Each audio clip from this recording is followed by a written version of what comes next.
Hey YouTube, I'm going to tell you about this weed eater I rebuilt.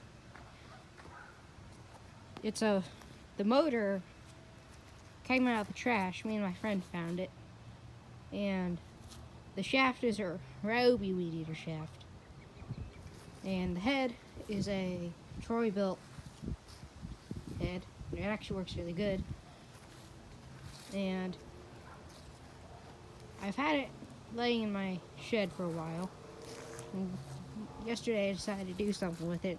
So I put it all together with all these weed eater parts I have. Runs real well. Weed eat.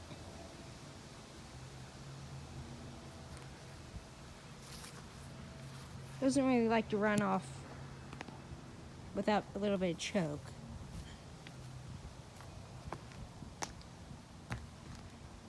But I'm going to give it back to my friend on Sunday. And hopefully he'll like it.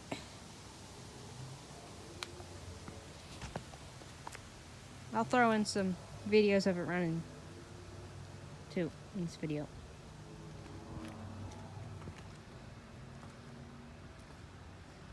Hope y'all had a happy Thanksgiving. Cheers.